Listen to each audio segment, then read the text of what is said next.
Start with developing news. The UN Security Council has unanimously approved a resolution calling for an international investigation into the Malaysian plane downed over eastern Ukraine, an end to military activities around the area where that plane crashed, and international access to the whole crash site.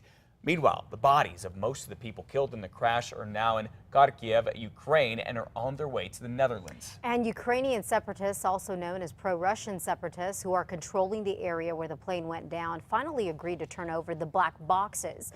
Malaysian officials are now in possession of those boxes. They could hold information into how Flight 17 went down last Thursday. Yesterday, the bodies of most of the victims began their final trip home. Pro-Russian separatists let a train carrying the corpses leave eastern Ukraine en route to the Netherlands, where they will be identified. President Obama is also demanding international investigators get full access of the crash site. To make sure that the truth is out and that accountability exists.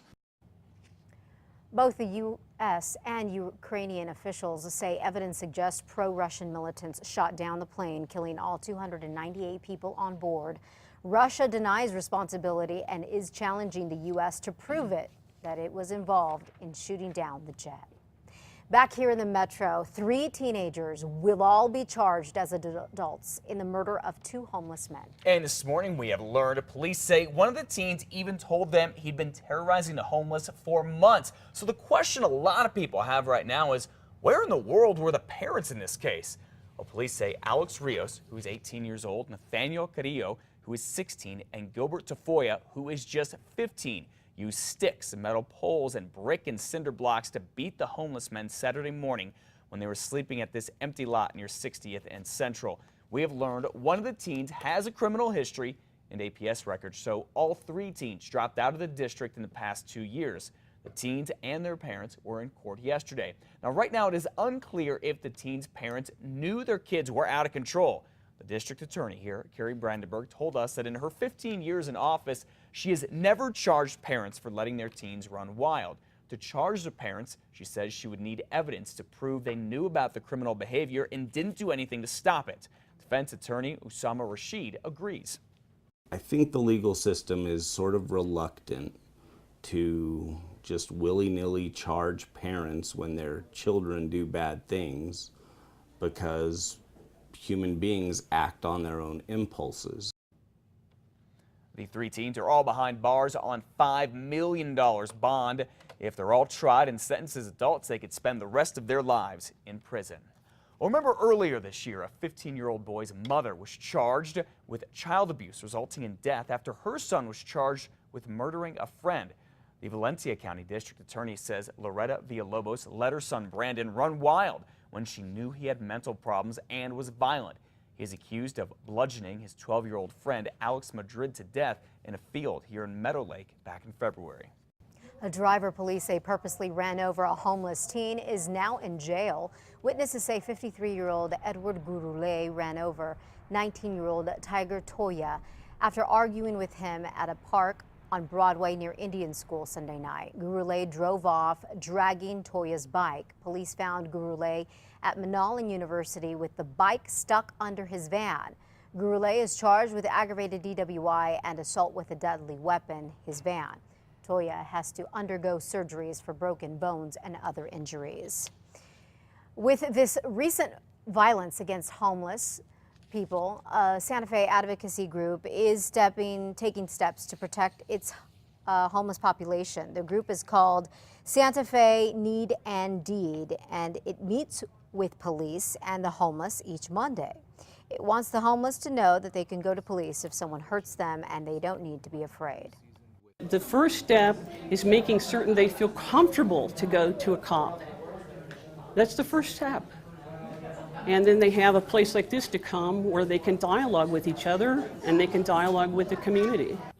Santa Fe Need and Deed says opening the lines of communication can also help the homeless get back on their feet and off the streets.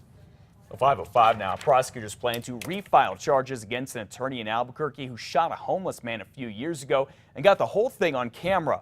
A warning for you, the video you're about to see is a bit graphic. Come through that door, you're dead. You come through that door. Has shown Well, Chip Vinny here insists he acted in self-defense when he shot Stephen Bittinger in the leg at the entrance to Vinny's law office downtown 2 years ago. Mr. Vinny claims that Bittinger came into the building, hassled and threatened him, and refused to leave. Mr. Bittinger says Vinny started it when he walked past Bittinger outside and told him he stunk. The aggravated battery and assault charges against Vinny were recently dropped for procedural reasons, but prosecutors say they will be refiled. Another New Mexico parent is arrested for leaving their child in a hot car. At about 7 last night, a passerby spotted the 18-month-old locked inside an SUV in a parking lot on Isleta Boulevard. They broke out the window and rescued the child. Deputies say the child was hot to the touch and may have been in the car for as long as 20 minutes. It was 94 degrees outside at the time. Deputies say when the father, 36-year-old Joshua Grothus, returned, he told them that he was picking up his wife from work and that he was in a hurry. He was arrested for child abuse. The baby was taken to the hospital to be checked out, but is expected to be okay. All right, if you pick up a copy of UNM's student newspaper, the Daily Lobo, this week, you may think you are in a time warp. But the newspaper is just going back in time for a very special anniversary. Looky there, UNM is about to get a new library. It cost $370,000. That's it. That's because of stories from all the way back in 1936. Lobo is highlighting headlines, including that one, all since university turned 125 years old. And I still barely scratched the surface on what we even have in this room. Oh my goodness, I can only imagine. Take this for instance, 1945, UNM sailors and soldiers taking part in VJ Day, celebrating when Japan surrendered, ending World War II.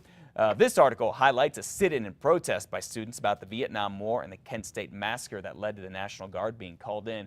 Students were hit with bayonets for not leaving.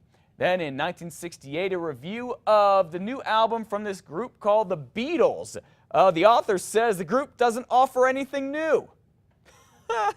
The oldest article in the paper this week is from 1899. You know, the Beatles only went on to sell, what, 177 million albums? Nothing new, nothing new. They only transform kind of rock and roll music as we know it. Exactly. Yeah, pretty good stuff. Go pick up it a is. copy.